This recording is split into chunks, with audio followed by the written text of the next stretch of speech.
Assalamualaikum warahmatullahi wabarakatuh. Alhamdulillahirrabbilalamin. Wabihi nasta'in ala umuri dunya waddin. Wassalatu wassalamu ala asyrofil mursalin wa ala alihi wa sahbihi ajma'in. Pertama-tama mari kita panjatkan puja serta puji syukur kita kehadirat Allah Subhanahu wa taala. Tidak lupa salawat serta salam marilah kita panjatkan kepada bimbingan kita Nabi Agung Nabi Muhammad sallallahu alaihi wasallam, kepada keluarganya, kepada sahabatnya, serta kepada tabi dan tabi'ut tabi'in lainnya.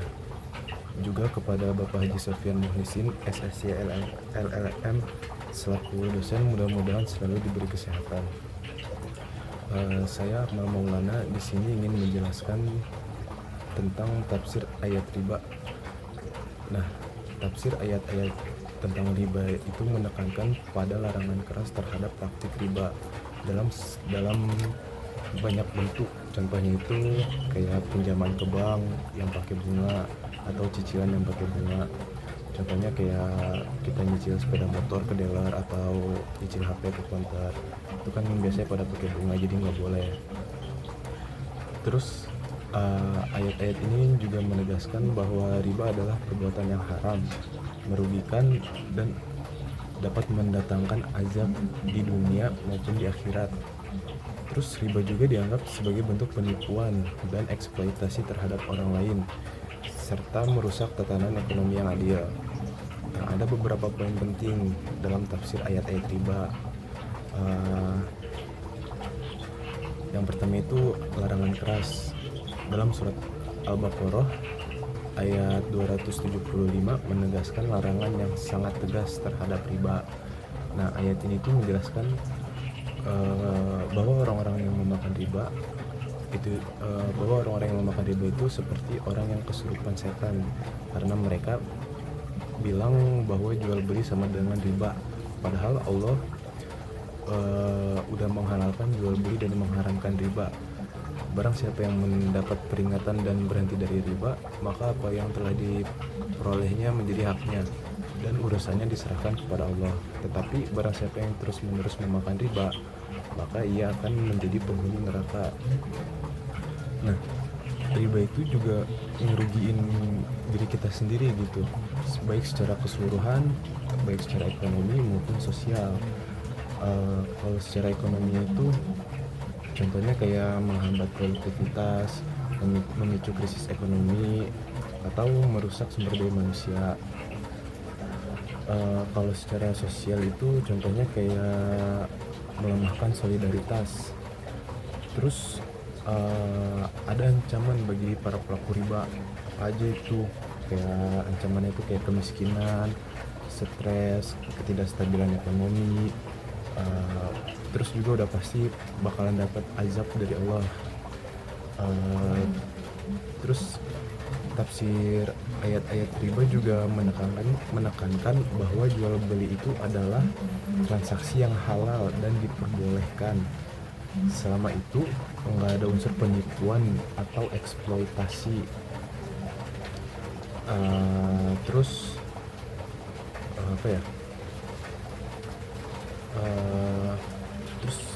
bagi pelaku yang udah terlanjur riba gitu ya, orang-orang yang udah riba, maka kita tuh diperintahin untuk meninggalkan riba, kayak di surat Al-Baqarah ayat 278 sampai 280 yang memerintahkan umat Islam untuk meninggalkan sisa-sisa riba yang masih ada dan mengembalikan kepada pemiliknya.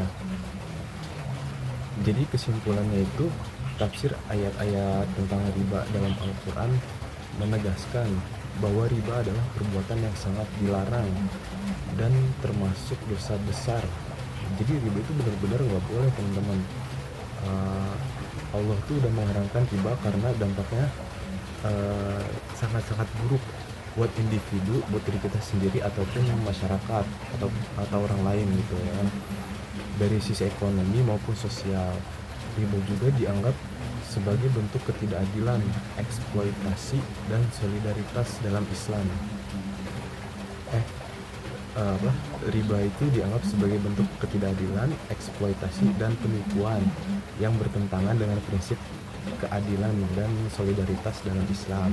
Nah, ayat-ayat kayak contohnya itu surat Al-Baqarah dari 275 sampai 280 itu menjelasin tentang ancaman bagi para pelaku riba, termasuk azab neraka. Juga ngedorong umat Islam buat ninggalin seluruh bentuk riba, dan menggantinya dengan transaksi yang halal. Contohnya itu kayak jual beli yang adil dan transparan. Nah, Islam juga ngajarin bahwa ekonomi itu harus dibangun atas dasar saling membantu, bukan saling menindas. Kalau riba itu kan menindas ya, apa sih namanya? Jadi misalkan kita belum bisa bayar, bunganya tuh makin naik. Nah, jadi kan apa sih namanya? Itu memberatkan untuk kita sendiri gitu. Nah, karena itu setiap muslim itu wajib menghindari segala praktik riba dalam kehidupan sehari-hari, kayak pinjam ke bank tuh yang pakai bunga ya kan, terus cicilan yang ada bunganya kayak tadi, apa namanya, cicil motor, mobil, rumah atau HP gitu, itu kan biasanya ada ribanya gitu ya, ada bunganya. Nah, itu nggak boleh.